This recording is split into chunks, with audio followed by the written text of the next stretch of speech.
میرا بندہ جب مجھے اپنے دل میں یاد کرتا ہے میں بھی اسے اپنے دل میں یاد کرتا ہوں. جب میرا بندہ کسی محفل میں میرا ذکر کرتا ہے میں اس سے کہیں بہتر محفل میں اس کا ذکر کرتا ہوں. اللہ کی محفل تو ملائکہ اعلیٰ کی ہے، ملائکہ مقربین کی ہے. بہرحال اللہ کو تم اپنے دل میں مستحضر رکھو، اللہ تعالیٰ تمہیں بھی یاد رکھے گا.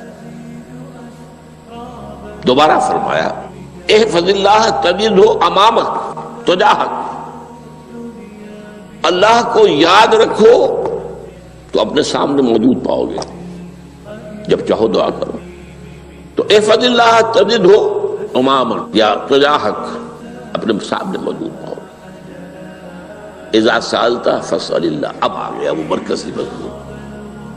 دیکھو جب مانگو اللہ سے مانگو، غیر اللہ کے سامنے ہاتھ دراز کرو ہی مت. ایک حدیث میں آتا یعنی حرام نہیں ہے، دنیاوی قواعد اصول قوانین کے تحت کسی سے مدد چاہنا، کوئی سوال کرنا حرام نہیں ہے. آپ سوال کریں، مدد لیں، اسی پر دنیا قائم ہے، ایک دوسرے کے ساتھ تعاون کے ساتھ. لیکن اونچا مقام کیا ہے؟ کسی سے سوال مت کرو سوائے اللہ کے. یہاں تک کہ جوتے باندھنے کا تسمہ تمہیں درکار ہے تو بھی کسی سے مت مانگو، اللہ سے مانگو. کیا پتہ اللہ کس کے دل میں ڈال دے اور وہ آ کے تمہیں تسمہ پیش کر دے. ہوتا ہے ایسا، بس اوقات ہوتا ہے. جو اللہ کے ساتھ لو لگا کر رکھنے والے ہیں ان کے تو ایسے واقعات ہوتے ہیں کہ دل میں ایک بات آئی اور اس کے بعد وہی بات جو ہے وہ کوئی شخص آ گیا اور اس نے وہ بات پوری کر دی. کیونکہ لوگوں کے دل جو ہے وہ تو اللہ کے دو انگلیوں کے مابین جو چاہتا پھیر دیتا. کیا پتہ اللہ کسی فرشتے کو انسانی شکل میں بھیج دے. آتا ہے فرشتہ، آتا ہے انسانی شکل میں، آتا ہے آپ کی تکلیف کو رفع کر دے، آپ کی ضرورت کو پورا کر دے. اسی سے مانگو، کسی اور سے مانگو. یہ ہے توحید کا لب لباب. یوں سمجھیے اسلام کی جڑ کیا ہے؟ ایمان. اسلام کا جو خارجی نظام عمل ہے، انفرادی اعمال ہو اجتماعی ہو، ان سب کی روح رواں کیا ہے؟ ایمان.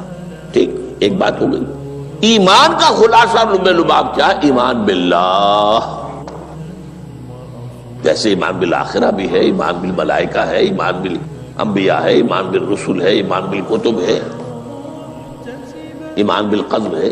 لیکن اصل ایمان، اسی لیے ایمان مجمل میں آپ کو معلوم ہے کسی اور چیز کا ذکر نہیں ہے. آمنت باللہ کما ہوا باسمائہ وصفاتہ وقبلت جمیع احکامہ اقرار باللسان وتصدیق بالقلب. یہ ایمان مجمل ہے. اجمالی طور پر ایمان اس کا نام ہے. ہاں مفصل تفصیلی طور پر آمنت باللہ وملائکتہ وکتبہ ورسلہ والیوم الآخر والقدر خیرہ وشرہ من اللہ تعالی. تو اسلام کی جڑ ایمان، اور اسلام کا سارا جو نظام عمل ہے، چاہے انفرادی اعمال ہو چاہے اجتماعی، ان سب کی روح رواں ایمان. اور ایمان کا خلاصہ ایمان باللہ.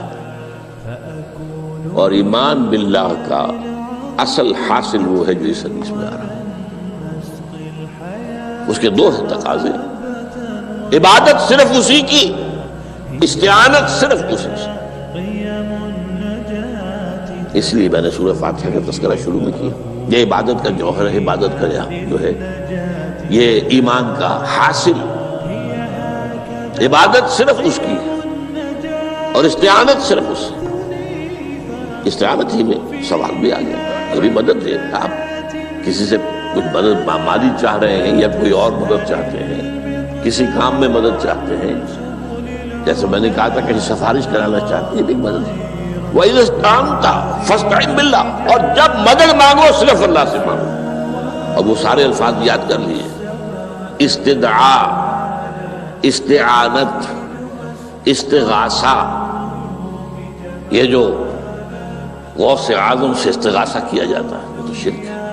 استغاثہ اللہ سے، دعائی اللہ کی. اس اعتبار سے استمداد، استعانت، استدعاء، استغاثہ، یہ سب اللہ سے، صرف اللہ سے. عبادت صرف اللہ کی، ایاک نعبد، اور استعانت صرف اللہ سے. مانگو صرف اللہ سے، جب مدد طلب کرو صرف اللہ سے، اور جان لو اگر تمام لوگ جمع ہو کر تمہیں کوئی فائدہ پہنچانا جائے نہیں پہنچا سکتے، الا بشیء قد کتب اللہ لک وان اجتمعوا علی ان یضروک بشیء لم یضروک الا بشیء قد کتب اللہ علیک، اگر سب مل کر چاہے تمہیں کوئی نقصان پہنچا دے نہیں پہنچا سکتے مگر وہی کچھ جو اللہ نے تمہارے لیے لکھ دیا۔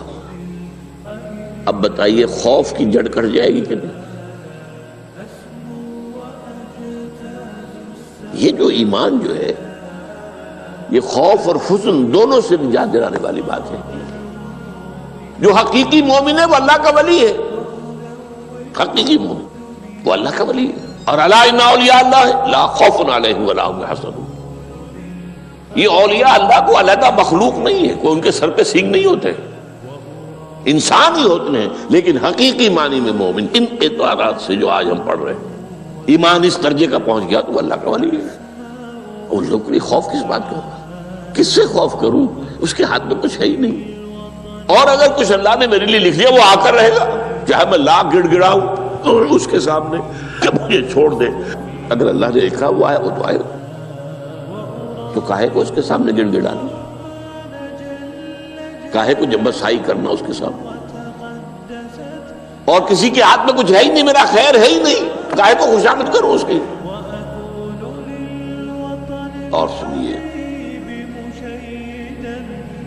رفعت الاقلام، دیکھو نوجوان، قلمیں اٹھا لی گئی ہیں، وجفت الصحف، اور جو رجسٹر ہیں صحیفے ان کی سیاہی خشک ہو چکی ہے۔ یہ ہے وہ اللہ کا علم، اس میں ہر شے لکھ دی گئی، اس کی قلم اٹھا لیے گئے۔ جیسے آپ کو معلوم ہے امتحان ہوتا تھا، 3 گھنٹے ختم ہو گئے، اسٹاپ رائٹنگ، بس اب قلم رک جانا چاہیے۔ وہ قلم تو تقدیر کا کاتب جو ہے وہ قلم اس کا اب اٹھا لیا گیا، اور جو صحیفے جن پر کہ لکھا گیا وہ خشک بھی ہو گئے۔